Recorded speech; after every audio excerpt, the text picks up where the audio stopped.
Hi everyone and welcome to this somewhat confusing toy review.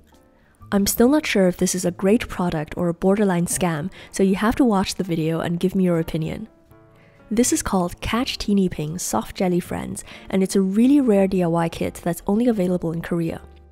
A big thanks to the viewer who told me about this, and I was able to order several items from a seller on eBay. At first glance, this looks pretty amazing. It's based on the animated series Teenieping, and they actually have a YouTube channel with English episodes as well. The characters are adorable, and this is exactly my type of aesthetic. These are also perfectly suited for turning into squishies. The crafting method here reminds me a lot of Rainbow Jellies, which is why I'm so excited to try it out. The box shows you these transparent jelly-like characters, which look strikingly different to all the other DIY squishy toys that we've seen before. One thing you'll notice right away is how massive the packaging is. It's almost 5 times bigger than Rainbow Jellies, despite the fact it's supposed to contain the same amount of materials for making 2 squishies. I'm intrigued whether the squishies are simply larger or if there's some other reason the box is so big.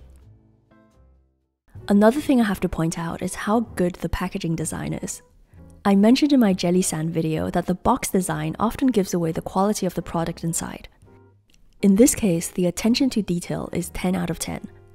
There are multiple levels of illustrations, 3D renderings, and even holographic foil, which draws attention to the title and the sparkles. Based on this, I have very high expectations of what's inside. So I'm a bit shocked to see how little stuff is actually in here. It contains a diamond-shaped mold, some squishy silicone, and a single face.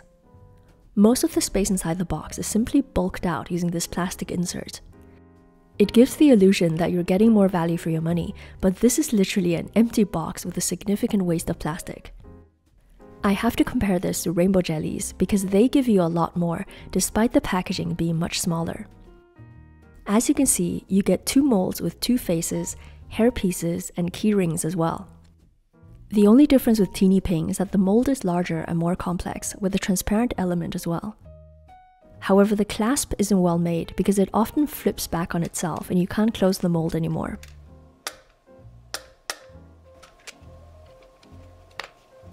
In contrast, the Polly Pocket style molds from Rainbow Jellies have clasps that work perfectly every time.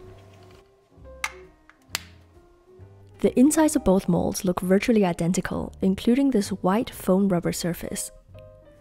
The Teenieping squishy looks about 20% larger than Rainbow Jellies, so based on this, I would expect them to provide more squishy silicone as well. But if you compare the packets, the outer packaging of Teenieping silicone is indeed bigger, but the pods inside look exactly the same. I'm zooming in to take a good look, but all of these honestly appear to be the same size. What actually bothers me most about the Teenieping silicone is that they're completely opaque, just like the Rainbow Jellies. The reason I was so excited about this kit is because it gives the impression that the squishies are transparent. I know I'm being a bit picky, but if you look at this picture, would you not assume that the squishies are supposed to be clear? A crystal clear squishy with glitter would have been incredible, but instead this is literally the same type of silicone as Rainbow Jellies. In fact, it's actually worse because it contains a cheaper type of glitter. As you can see here, the white silicone has silver glitter inside, but this is the cheapest and least aesthetic kind. Rainbow Jellies comes with a holographic glitter that at least looks a bit more exciting. However, I don't understand why any of these kits bother with glitter because it's completely invisible in the finished product. In this video, I tried adding a lot of my own glitter into Rainbow Jellies, but the material is so opaque that it's completely pointless. Another quick comparison shows that the nozzles of both silicone packs look identical. Each nozzle is covered with a thin plastic seal that's designed to pop open when you insert it into the mold. I also noticed something very odd on the Teenieping face piece. This actually contains the hole where you're supposed to insert the hair piece from Rainbow Jellies. Teenieping is slightly bigger, but other than that, both of these facial pieces are exactly the same. This kit obviously doesn't contain any hair, so I'm wondering what happened. It really feels like they used the same manufacturer to create another product with new characters, but some elements weren't changed. Based on this, I don't even need to translate the instructions because I'm certain that it's identical to Rainbow Jellies. First, we insert the face piece onto these two sticks. It feels a bit wobbly, but it gets wedged into place when the mold is closed. This creates another problem because the mold is diamond shaped, so it can't be placed flat. As you can see, it always tips in one direction, which isn't the ideal position when you're waiting for something to cure. Another thing I'm concerned about is whether these silicone pods actually contain enough material. I remember this was already an issue with Rainbow Jellies, where you sometimes don't end up with enough silicone to fill the mold, and those squishies were even smaller. Even when mixing this together, I can tell it's the same amount, and this is supposed to fill a mold that's quite a bit larger. After mixing for 1 minute, you have to insert and twist the nozzle until it clicks. This pops the seal at the same time so the silicone can flow out. This mechanism is significantly better than the immensely overcomplicated method used in Smoosh and Squishy Maker from one of my recent videos. When squeezing out the silicone, I feel a lot of resistance. It feels like there's a lot of air inside here, which is not a good sign for liquid molds. Air bubbles inside any sort of resin or silicone is the most common reason for the pieces to fail.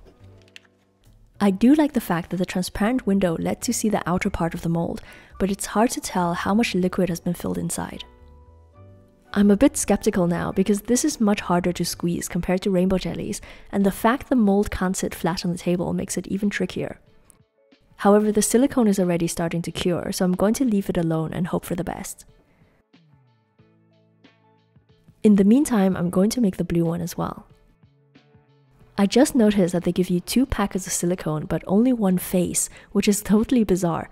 It means you can't actually make 2 squishies with this kit. The second packet is either to give you a different choice in color or as a backup in case your first attempt completely fails. However, it seems like such a big waste of resources when all they had to do was supply another face like Rainbow Jellies. Just like the pink one, this packet was very hard to squeeze, and it feels like there's a lot of air resistance inside. There is a tiny hole on the outside of the mold, so any excess air or liquid can drip through. I'm not sure if this is a good thing because I don't want to lose too much of the precious squishy gel. The instructions say it should be ready in 45 minutes, but I left these overnight just to be safe.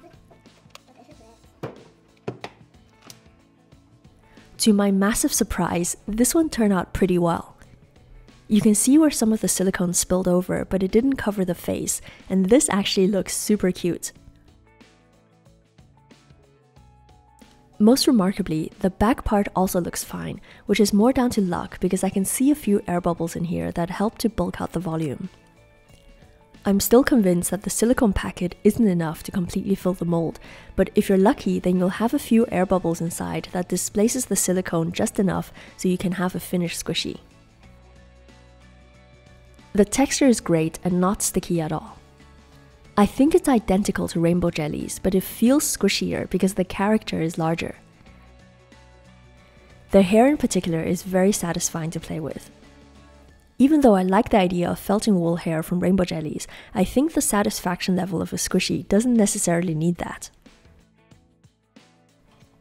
The second mold also cured perfectly, however this one has some noticeable air bubbles in the back. The bottom part didn't form at all, which is a shame, but at least the hair looks cute. I did notice that the face design is identical in both kits, whereas they clearly have different expressions on the packaging. This is a tiny attention to detail that would have been nice to have, but they probably skipped it to cut costs. So on the whole, I have some mixed feelings about this kit. I love the character and packaging design, and the final result turned out surprisingly well. However, I found it was slightly misleading of them to show a design that looked transparent, and the actual product is a cheap, bright color that doesn't even show the glitter. I'm aware that the face piece might become visible if the silicone was transparent, but I don't actually think that would look too bad. I also feel the product was let down by tiny details like the mold not being able to stay flat or poorly designed clasps. The clasp on the blue one actually broke off a few days after filming. The kit also inexplicably gives you 2 packs of silicone but only 1 face, which means you can only make 1 squishy.